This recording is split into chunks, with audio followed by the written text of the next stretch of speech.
What would you do if you showed up to a blind date wearing the only decent shirt you owned, and instead of a woman walking through the door, two little girls ran straight at you, grabbed your hand and said, "Mommy's sorry, she's really late. Can we sit with you?"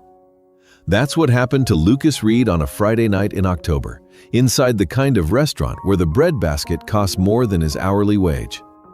37 years old, maintenance worker at a corporate tower in Midtown, hands calloused at the base of the thumb and the inside of the wrist. He'd rehearsed what to say to a woman he'd never met, sitting alone at a table by the window, watching cabs slide through the rain outside. He had $11 in his wallet. He had no idea the woman he was waiting for was one of the most powerful CEOs in New York. And he had no idea that by the end of that night, he would change everything for her. Not because he was rich, not because he was powerful, because he was the only person in that building who was paying attention. Stay with me, because this story doesn't go where you think it's going. Let me take you back 24 hours before that dinner. 6 in the morning, 43rd floor of Harrington Tech's headquarters on Park Avenue. The cleaning crew had come through at 5. Lucas arrived after them, the way he preferred it. Quiet hallways, no one at their desks. Just the hum of the HVAC and the low blue glow of monitors left on overnight. His job was the building itself, not the company inside it. Plumbing, electrical, climate control, physical hardware. He worked for the property management firm that leased the space to Harrington Tech.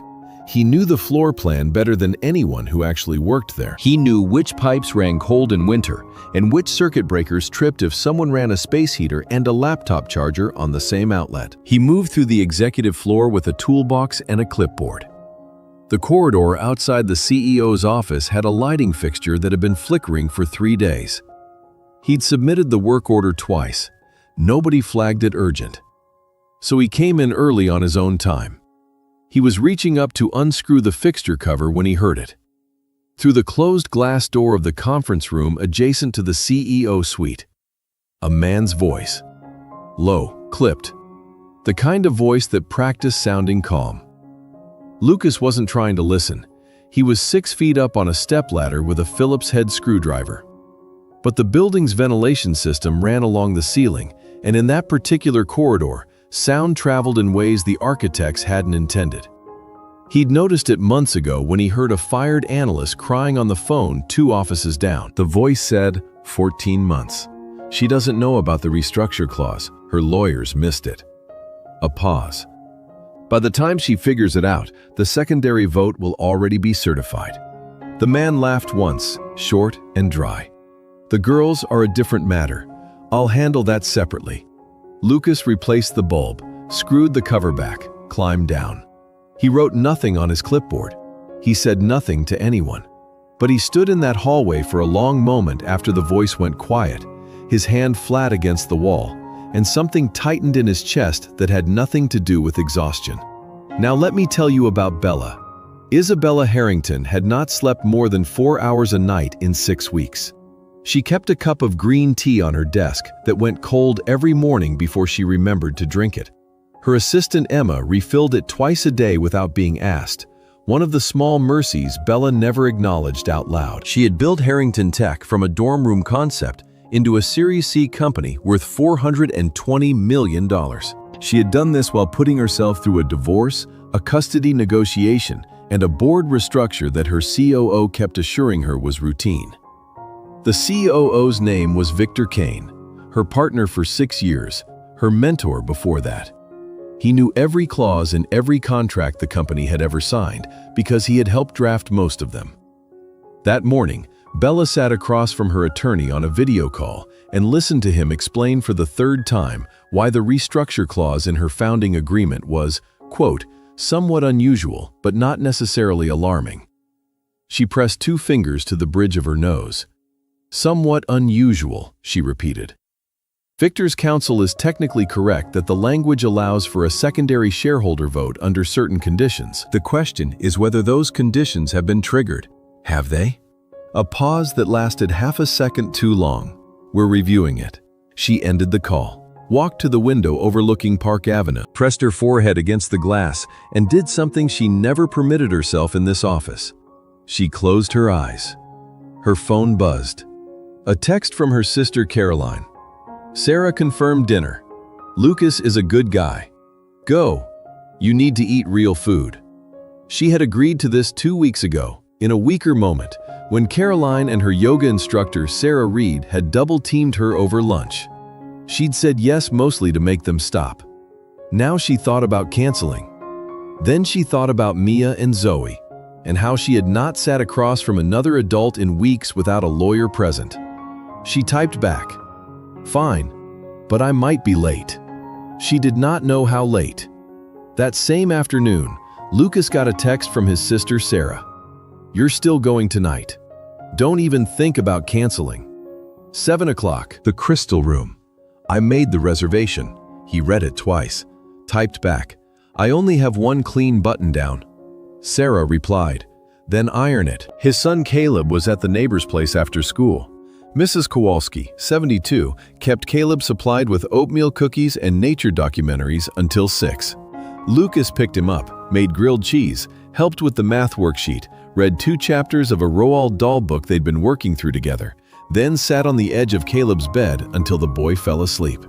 He looked at his son's face in the dim light, the slight part of the lips, the way one hand always curled near his chin when he slept, the same way his mother used to. Lucas sat there longer than he needed to. Then he got up, put on the ironed shirt, knotted his tie 3 times before he got it right, and took the subway to Midtown. He arrived at the Crystal Room at 6:58. The hostess looked at him the way people do when the outside of a person doesn't match the inside of a building. He gave the name Reed. She found it. She showed him to a table by the window without another word. He sat down, looked at the menu, closed it. The bread basket arrived. He didn't touch it. At 7:14, his phone buzzed, a number he didn't recognize. "Hi, this is Bella. I'm so sorry. I'm stuck outside on a work call. I'll be there in 10 minutes. Please don't leave." He stared at the message. He thought about the $11 in his wallet. He looked at the bread basket. He typed back, "I'm here. Take your time." 7:22. The door opened. Not Bella. 2 little girls in matching cream coats walked in from the cold, cheeks red, eyes wide, scanning the room with the focused determination of small people on a mission. The older one was 5, maybe. She was pulling the younger one by the hand. The younger one clutched a stuffed bear against her chest with her free arm. They walked to his table like they had coordinates. The older one looked at him. "Are you Lucas?" He blinked. "Yeah?" "Mommy said to tell you she's really sorry. She's still on the phone." She pulled out the chair across from him and sat down, then helped her sister into the chair beside her. "I'm Mia. She's Zoe. Don't worry, we know how to behave in restaurants." Through the glass, Lucas could see a woman standing on the sidewalk in a dark coat, phone to her ear, one hand pressed to her forehead. The rain had started again, and she wasn't fully under the awning. She didn't seem to notice. Mia was studying the menu with the seriousness of a small attorney reviewing a contract. Zoe had her bear on the table and was making quiet sounds he eventually identified as the bear introducing himself to the water glass. There was something quietly motivational about the little girl's confidence, the way she had walked into a room full of strangers and simply made herself at home. Lucas found himself less anxious than he'd expected to be. "How did you two get in here?" he asked. Mia looked up. "Emma brought us. She's Mom's assistant. She dropped us off because Mom wouldn't stop talking on the phone, and Emma said if she had to sit through one more conference call, she was going to quit." Mia considered this. "She won't quit. She's been saying that for 2 years." "Right," Lucas said. "Do they have pasta?" He flagged down their server and quietly asked whether the restaurant was part of Harrington Group's hospitality portfolio. It was, which meant Bella had a house account. He exhaled. "They have pasta." The door opened. Bella walked in. She saw him first. Then she saw her daughters. Something crossed her face that was not quite relief and not quite horror. The specific expression of a mother who is furious and grateful in the exact same moment. She reached the table, said very calmly, "We talked about this." Mia said, "Emma said it was fine. Emma and I will be having a conversation." She turned to Lucas and put out her hand. "I'm so sorry. For all of this, I'm Bella." He stood. She was shorter than he'd expected. Her eyes were darker. There was a crease on the left side of her face from where the phone had pressed against her cheek, and her mascara was smudged at the corner of her right eye. She didn't know yet. "Lucas," he said, "it's fine. We were working out the pasta situation." She stared at him a moment, then sat down. The evening unfolded in a way none of them had planned. Mia ate her pasta. Zoe ate half of hers and fed small pieces to the bear. Bella ordered a glass of red without looking at the wine list, which told Lucas something about how often she came to places like this. He ordered sparkling water and the roasted chicken, second cheapest on the menu, calculating without appearing to. "So, you work in the building?" Bella said. Not a question. "Maintenance, electrical, HVAC, physical systems." "How long?" "Coming up on 2 years." She nodded slowly. Something shifted behind her eyes. Not condescension, more like recognition landing somewhere unexpected. She had seen him before, she realized. A handful of times in the corridor near the server room, once outside her office door with a ladder and a toolbox. She had never learned his name. He had been, in her mental shorthand, the man who fixed the lights. And before that, she asked. He was quiet for a beat. Different things. Mia, without looking up from her pasta. "Aunt Sarah says Uncle Lucas used to build things." Bella looked at him. He looked at Mia. "Aunt Sarah talks a lot." "She talks exactly the right amount," Mia said. Bella almost smiled. Just the corner of her mouth, quick, like she caught herself. That was the first time he saw it.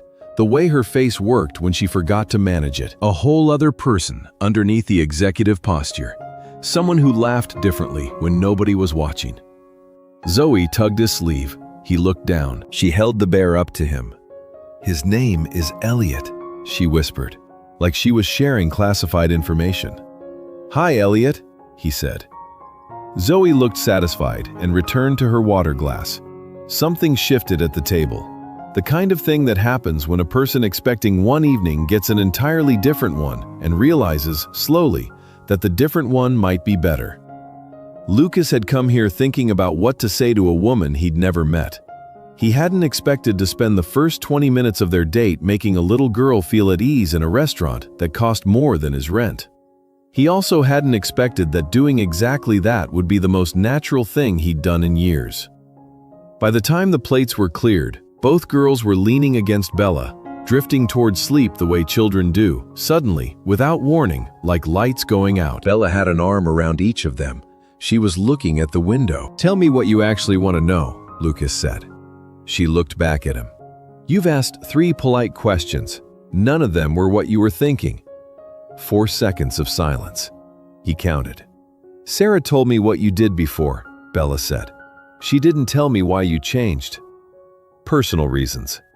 "She also told me about your wife." He didn't flinch. 4 years of practice. "Then you know the basics." "I don't want the basics," she said. The directness surprised him.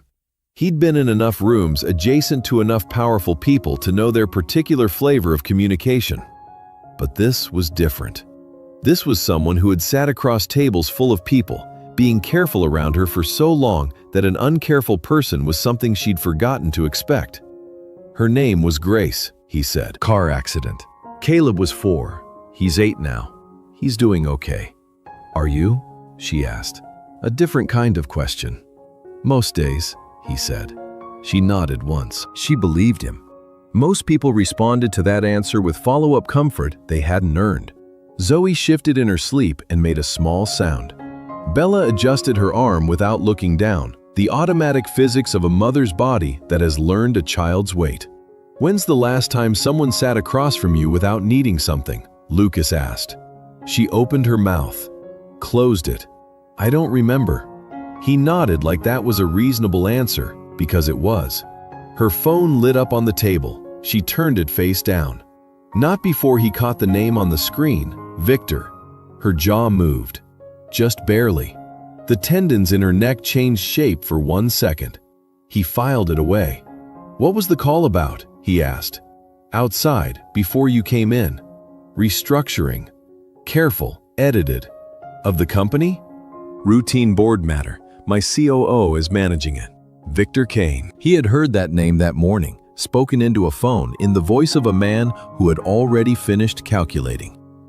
Lucas picked up his water glass and said nothing. Bella glanced down and smoothed the strand of hair back from Mia's forehead with a touch so gentle it looked like it cost her something. "She has your face," he said. Bella looked up. Her expression did something he couldn't classify. "Everyone says Zoe does," she said. "Mia is supposed to look like her father." "She doesn't," Lucas said. Bella held his gaze. "No," she agreed quietly, "she doesn't." They sat with that for a while. The restaurant had thinned out. Outside, streetlights made the wet pavement glow in long orange streaks. He thought about the words, restructure clause, and secondary vote, and I'll handle the girls separately. He thought, she doesn't know. Whatever Victor Kane was doing, she didn't know the shape of it yet. At 9:15, Emma arrived to take the girls home. Mia woke immediately and accused Zoe of stealing her half of the armrest. Zoe denied this while still mostly asleep. Lucas helped Mia into her coat.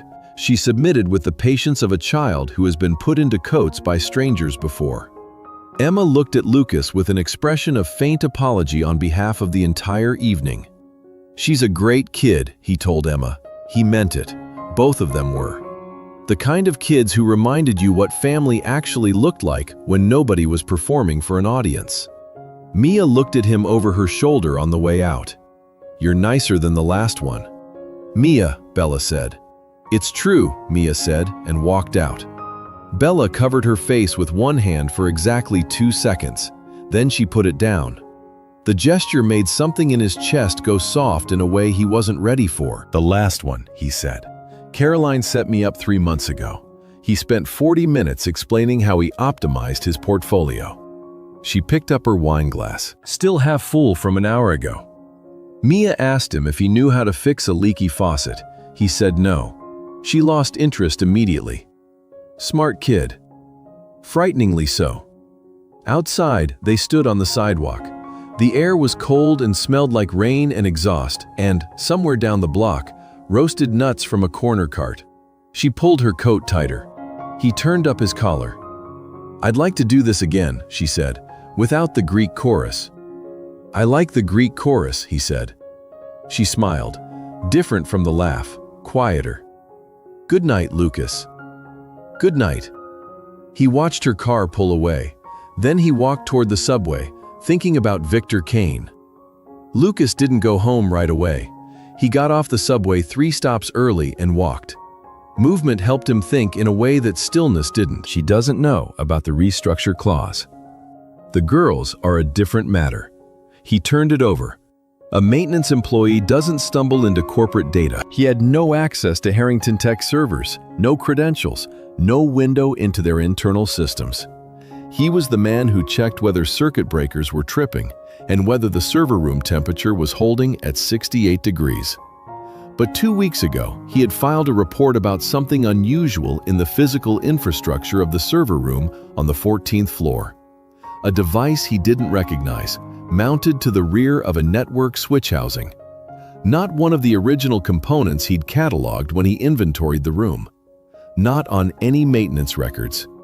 He had flagged it as a fire safety concern, an unlabeled piece of hardware generating heat in a controlled environment. Photographed it, per protocol, and submitted the images to the facilities director. The facilities director forwarded it to the building's IT liaison. The IT liaison had not responded.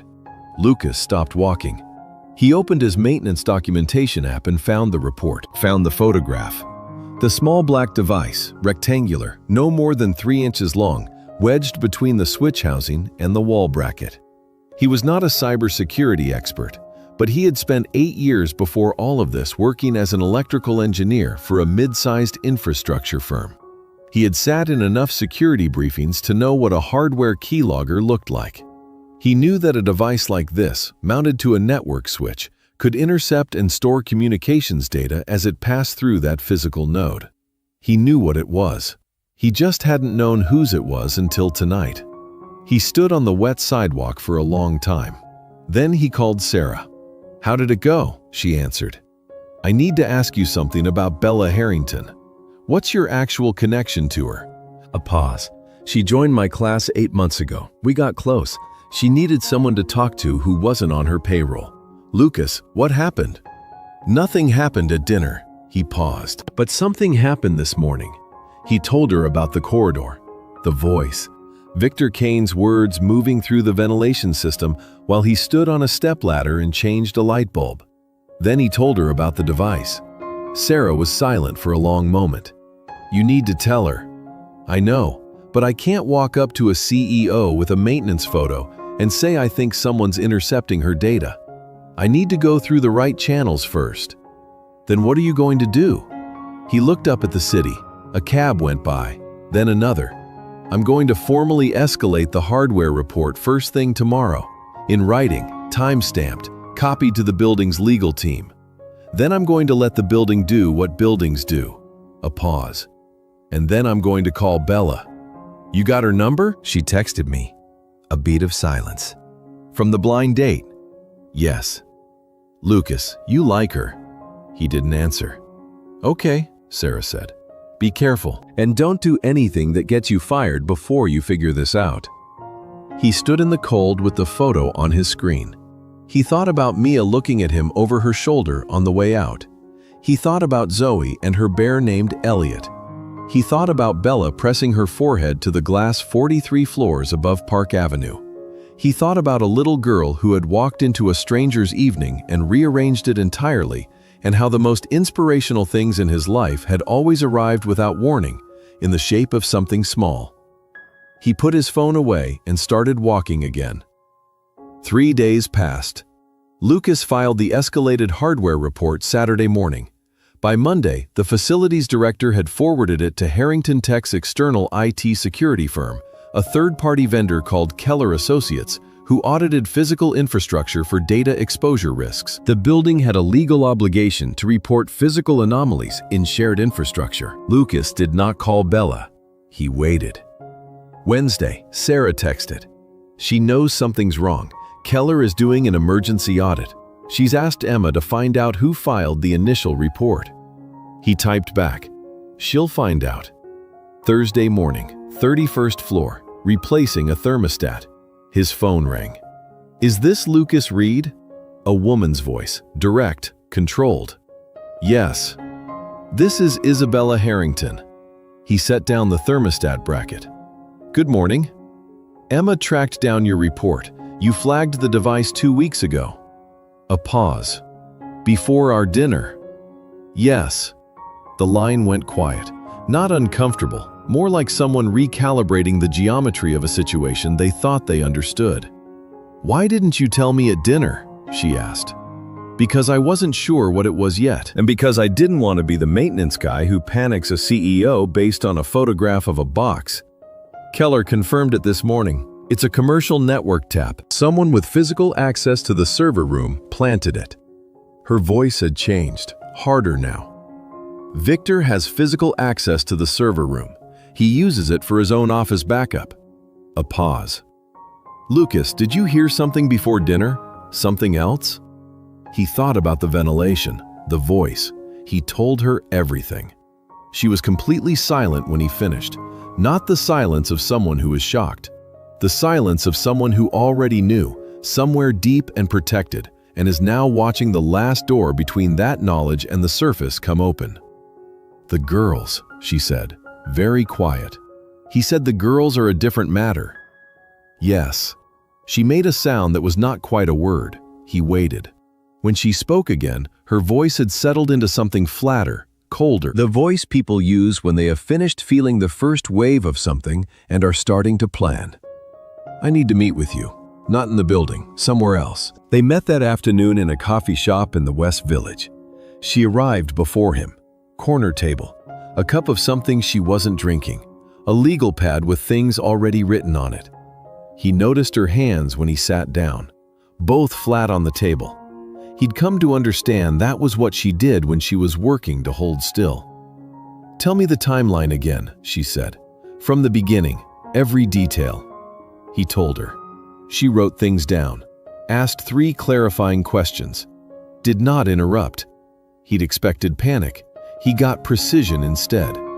He understood in that moment why a company had trusted her with $400 million.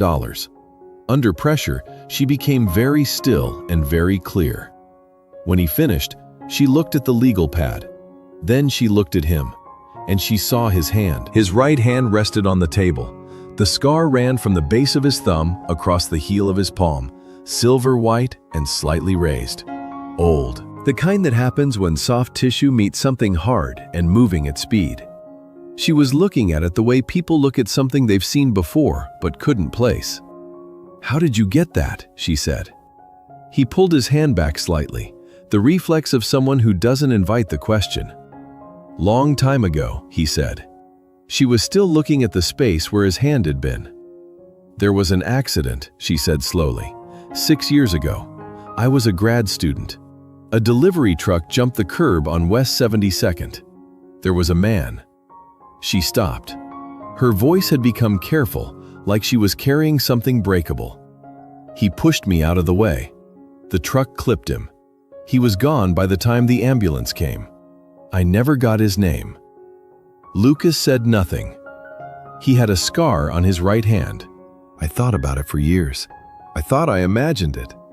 He looked at the coffee cup between them, at the steam that had stopped rising because it had been sitting too long. "You didn't imagine it," he said. The silence was different from all the other silences that afternoon. He hadn't planned this. He had filed the report because he'd seen something wrong, and that was what you did. He hadn't come here to be recognized. She put her hand over her mouth briefly, took it away. Her eyes were clear. She was not going to cry in this coffee shop, in front of him. He understood that about her completely.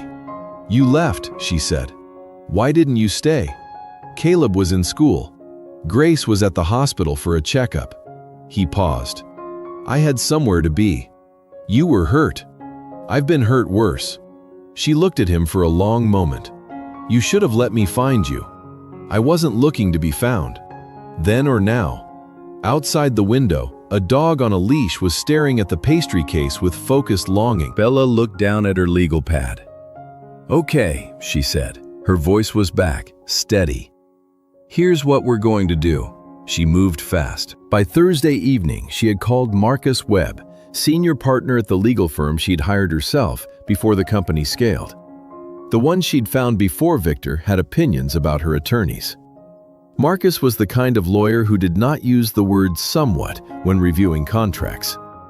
She walked him through the Keller findings, the corridor conversation, the restructure clause, and the secondary shareholder vote, and what her current attorney had spent 3 weeks calling not necessarily alarming. Marcus was quiet for 12 seconds. That vote could be certified in 72 hours under this clause if the conditions have been triggered. She set the phone down on her desk and looked at the ceiling, then picked it up again. "How do we stop it? We need to prove he triggered the conditions fraudulently. If the network tap confirms he was intercepting your communications to manufacture contractual conditions, that's not civil, that's criminal." A pause. "We need Keller's documentation and a formal statement from your facility's contact. The fact that he's employed by the property management firm, not Harrington Tech, actually helps. Independent of your organization, no conflict, clean evidence." She called Lucas. "Would you be willing to give a formal statement?" "Yes," he said, no hesitation. She almost said something else. She didn't. "Thank you." "Don't thank me yet. Victor isn't going to go quietly." He was right. When Harrington Tech's legal team formally notified Victor Kane that the secondary vote was being contested pending criminal investigation of the hardware anomaly, he called Bella directly. She let it go to voicemail. He left a message in the voice of a man who had not yet understood that the door had already closed. She played it once, then handed the phone to Emma and asked her to document it and send it to Marcus. Emma did this without a word. Friday morning, the Keller report was complete. The device had been planted approximately 14 months prior. Metadata confirmed that intercepted data had been routed to an external server registered under a shell company.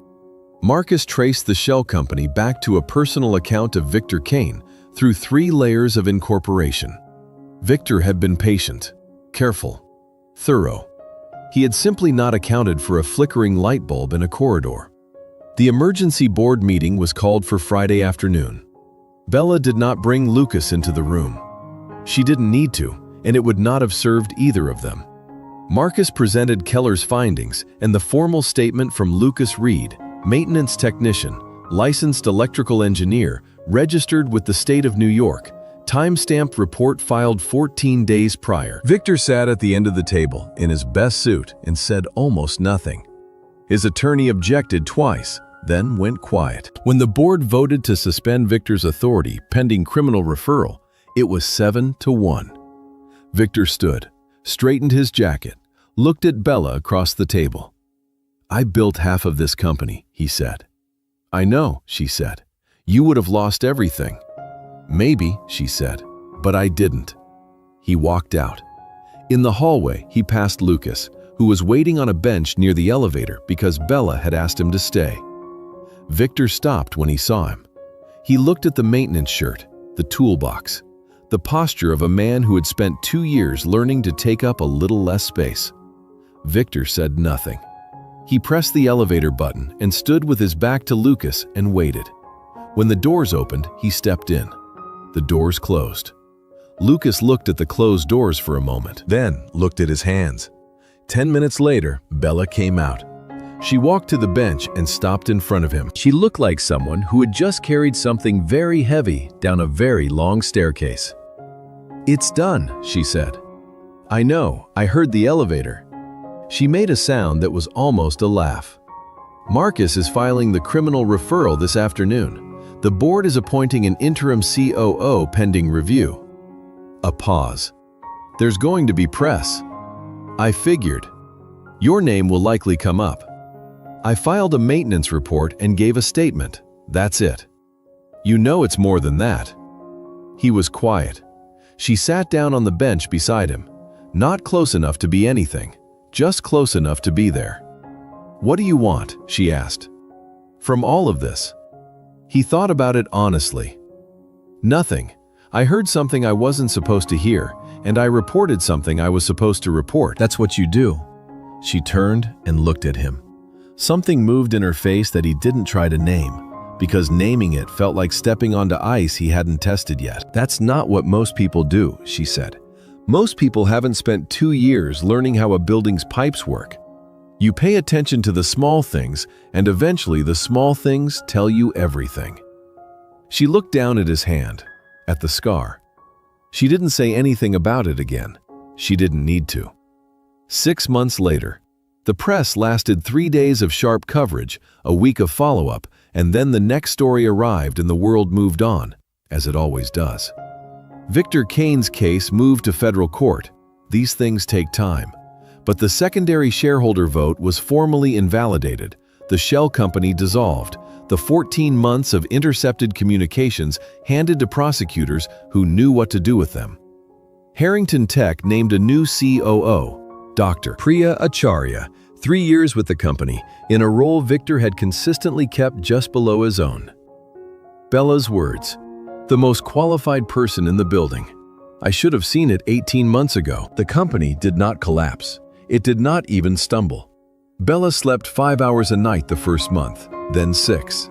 Sometime in March, she woke at 7 and realized the green tea Emma had brought her was still warm. She told Lucas about it at the West Village coffee shop, the table they had quietly come to think of as theirs, though neither of them used that word out loud.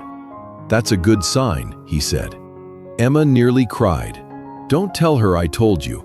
He smiled, the real one, slightly asymmetric on the left side. She had learned to recognize the difference. They had been meeting like this for 6 months, not every week, but regularly. Sometimes with the girls, who had adopted Lucas with the confident ownership of children who do not bother asking permission for the things they want. Mia had appointed herself the authority on what he should order. Zoe had begun requesting that Elliot sit next to him specifically. It had started to feel less like dinners and more like family. The lowercase kind, the kind that assembles itself quietly out of habit and warmth before anyone thinks to name it. Caleb had met them once, a Saturday in February, in the park.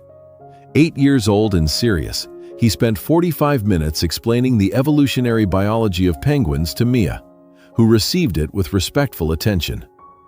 In the car on the way home, Caleb looked out the window and said, "She's pretty smart." "She is," Lucas said. "Is her mom nice?" "Yeah, buddy, she's nice." Caleb was quiet. "Are you going to keep being friends with them?" "I'd like to." Caleb nodded slowly, the nod of someone running internal calculations. "That's okay with me." Lucas had to work very hard not to let his face do anything too visible. In April, Harrington Tech announced a new initiative, a partnership with a property management firm that employed Lucas, establishing a small grant program supporting trade workers who identified infrastructure safety concerns and pursued further technical certification. The announcement did not name Lucas Reed. He had asked that it not. Bella had respected that without argument. She knew exactly when not to push. But Sarah saw it and called immediately. "You know she did this for you," Sarah said. "She did it for anyone in a similar position. That's better. Do you like her?" A long pause. "Yeah," he said. "I really do." "Then tell her." "I'm working on it." Sarah made the sound of someone who had run out of patience several months ago. "You have been working on it since October." "Good things take time." "You are the most infuriating person I have ever loved." He was smiling when he hung up. It was a Tuesday evening in May when it finally happened. They were on the roof terrace of a building in Brooklyn, where Bella had recently signed a lease for a smaller, quieter apartment, closer to the girls' school, away from the address that had come with her former life. She had just finished telling him about the new commute, which she liked because she could walk part of it. The sun went down over New Jersey in a long, orange burn. The harbor caught it in pieces. "I've been thinking about something," she said. "Okay." "6 years ago, when you pushed me out of the way, you didn't know me, you just did it." "Yes." She turned to look at him. "And then 2 years ago, you ended up in my building, and Sarah set this whole thing up. And then the device, and Victor, and the board meeting." She shook her head slightly. "You could argue the entire chain of events is so improbable it borders on absurd." "You could," he agreed. "But you don't think it's absurd." He thought about it. "I think the world's smaller than it looks. I think people are in each other's orbits longer than they realize. I think if you show up and pay attention and do the right thing when you can, eventually things connect in ways you didn't plan for." She was quiet. "I also think," he said, "that the salmon is actually better than the chicken." She laughed. The real one, rough around the edges, stored up, changed her whole face. He looked at her. She was looking at the harbor. The light was doing something very specific to the side of her face, and he was aware of it in a way that felt like the last room of a house he'd been slowly exploring for months. "Bella," he said. She turned. He held her gaze. "I'd like this to be something." The words were simple. He didn't dress them up. He'd learned from 4 years alone and 37 years of being himself that the things that mattered didn't need ornamentation. Something moved in her face, not the executive composure, not the careful public version, the other one, the one she kept further down. "It already is something," she said. He nodded once. "Good." A barge moved on the harbor, a siren somewhere, going away. The last of the sunset making one final effort before the blue came in. He reached over and covered her hand with his. She turned her palm up. They sat like that until the stars came out. And that's the part nobody put in the news article. Not the board meeting, not the criminal referral, not the grant program that bears no one's name. None of the things that were documented and time-stamped and sent to prosecutors. Just 2 people on a rooftop in Brooklyn watching the light change. Here's what I want you to take from this. There's a version of Lucas Reed who, that morning in the corridor, kept walking, who told himself it wasn't his business, that no one was going to listen to a man in a work shirt anyway. There are 1,000 small moments in a life where you can decide you are not the kind of person something like this happens to. He didn't decide that. He paid attention. He filed the report. He showed up to the dinner and stayed when he probably should have left. He made a little girl feel like someone was listening when she talked about her stuffed bear, and a grown woman feel like someone was in her corner without needing anything in return. None of that required a title, or a salary that had more zeros in it, or a suit that cost more than a month's rent. It just required him to be there, fully there, eyes open. The world has a lot of people in it who look right past the man who changes their light bulbs and fixes their pipes and makes sure the building they work in stays standing. And some of those people, if you knew what they had carried and survived and were quietly capable of, would stop you cold. That's what makes this story inspirational to me. Not the courtroom outcome, not the company saved, but the fact that a man who had every reason to look away chose not to. That's the motivational core of it. Not talent, not luck, not connections. Just the decision to pay attention and act on what you see. If you're a single dad tonight, listening to this while the house is quiet and the dishes are done, and you're tired in that particular way that doesn't go away with sleep, you are not invisible. The work you do, the way you show up, the small decisions you make correctly when no one is watching, those things accumulate. They matter. They find their way into rooms you didn't expect to enter. Justice doesn't always arrive in a courtroom. Sometimes it arrives on a Tuesday evening in May, on a rooftop in Brooklyn, when someone looks at you and says, "It already is something." If this story reached something in you, share it with someone who needs to hear it. And if you want more stories like this one, about ordinary people doing extraordinary things in the middle of ordinary lives, subscribe. There are more where this came from. We'll see you in the next one.